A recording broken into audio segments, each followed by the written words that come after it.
Hey folks, have you ever had Cowboy coffee?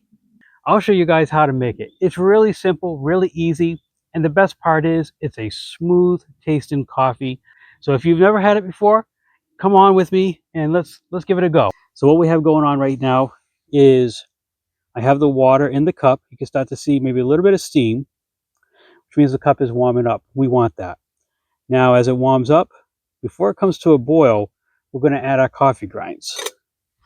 So I have that right in here, and I'm going to take probably maybe a spoonful and a half of my coffee grinds. I'm going to measure it out, see how much I really need in there. And then we're going to let it come to a rolling boil. Boil for a couple of minutes, then take it off the heat. Put cold water inside. That causes all the grounds to sink to the bottom. Let it sit for another minute or two, and then you can pour it into another cup, and you're good to go. So let's see how we're doing here. All right. All right, we do have some steam going, which is good. We've got a couple of bubbles. So it's not boiling yet, but we're getting there. This might actually be a good time, because the other thing you have to keep in mind is when you use this method, or when I have in the past, what you have to be careful is that it doesn't boil over. So I don't have a lot of water in there, just enough for that cup. And that's because I know it's going to rise. When it does, you got to keep an eye on it. Make sure you pull the cup away so it doesn't, it doesn't spill over. Now this is a very fine, gritty coffee. So as you can see, there's a lot of coffee there. But this is a fine coffee. This stuff here would definitely make a mess. You can use fine ground coffee or regular ground coffee. It doesn't matter. I'm going to try this, and let's see what happens, folks. Get a few bubbles. Okay. Put that in. Maybe I'll put maybe just a little bit more. All right, I'm just going to put a little bit more, folks. As you can see, I want to make sure this coffee is nice and strong. That should be enough. Oh my gosh. Instantly you get that aroma. Really, really nice.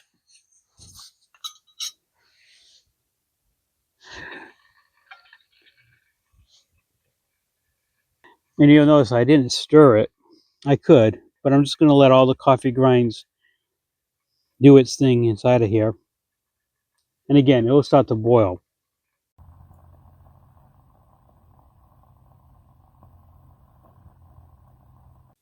All right, folks, as you can see, it is steaming away, boiling away. We're going to let that boil for a good couple of minutes here. And as I mentioned, I am keeping an eye on it because I want to make sure it doesn't boil over, because that could happen. But I think I have just the right amount of water in there to coffee ratio that it shouldn't. So that's what we're going to do, is just let it boil. You know what, folks? It feels so good to be out here and making this hot cup of coffee over the flame. You know, it's funny because I was watching a video this morning and someone was talking about simplicity of life and being simple and taking away all the noise. And I find so many times when I come out here that that's what happens, folks. It gets rid of the noise, calms the spirit, calms the soul. All right, I think we're at the point now where we're actually in good shape. And I think what we're going to do is take this off of the heat, because as you can see, she's steaming away. And we're going to add some of that water and then let it sit.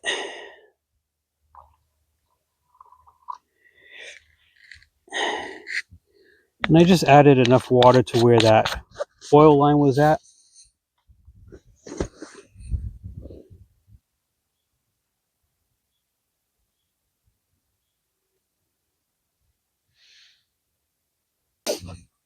All right.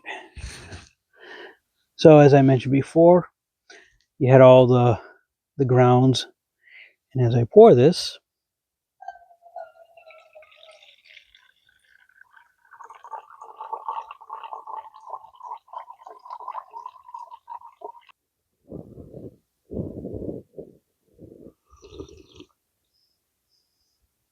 Hmm. Oh my gosh. That is so good.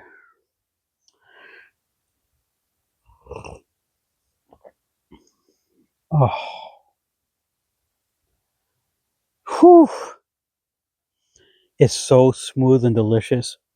And like I said, I know it's a strong coffee, but it's so good. And I can see off in the distance, it looks like we definitely have rain coming. So I'm going to get myself battened down a little bit just to prepare for that. I've got the wind coming in this direction, so I want to make sure that I'm set up without having any rain coming in here. I might move over down to this side here. I'm going to get myself set up, and I'll bring you guys back in a moment. All right, folks, as you can see, it's been kind of crazy because I thought it was going to rain, so I wanted to batten down the hatches. But let me show you what I did do just in case it started to pour. So the first thing I did is I lowered this side down. This was up high, so I lowered it down, and that's going to create a nice funnel for water to flow down this way if it rains. The other thing I did was on the back side, I had this center loop pulled out backward with the guy line, creating that nice V shape. And then this corner and the opposite side I had pulled out as well. But as you can see, what I did instead is I staked out this side and this side. So from the center loop, one loop over on each side, creating that nice coverage in the back side, and then essentially creating these panel doors. So on this side here, I have like a door, and then on the other side, it's the same thing. So that's adding a little bit of protection from the wind. And if it were to rain, hopefully it will bounce against here and not drive into the area too much. And then on this side, I brought this side down instead of this up. I brought this flap down as well. So essentially like another door. And you actually could make this in that setup by taking this corner and this corner and doing the same thing, and essentially have like a door setup so you're fully protected against the elements and bringing this down. So I think that's a pretty decent setup. And you can see the angle that this is at coming down this way. So if it rains, water's going to flow down this way, and this is a natural slope going down this way anyways. So I thought, why not put it that way? Because that's the natural landscape. So I don't know, folks. It might rain, it might not. If it does, I'll bring you guys back for the rain. But if not, I hope you've enjoyed this episode for today, making cowboy coffee with me in this beautiful set of woods on this overcast day. I had fun making the coffee. I'm going to finish drinking the coffee. If you have any questions, comments, or suggestions, drop them down below, folks. As always, check out the naturemanadventures.com website. I have so much going on there. And like I said, if you have some gifts that you want to purchase for your loved ones, check out the store. I have all kinds of goodies there, all kinds of good stuff to have. All right, folks, take care. God bless. If it doesn't rain, I'll see you on the next adventure.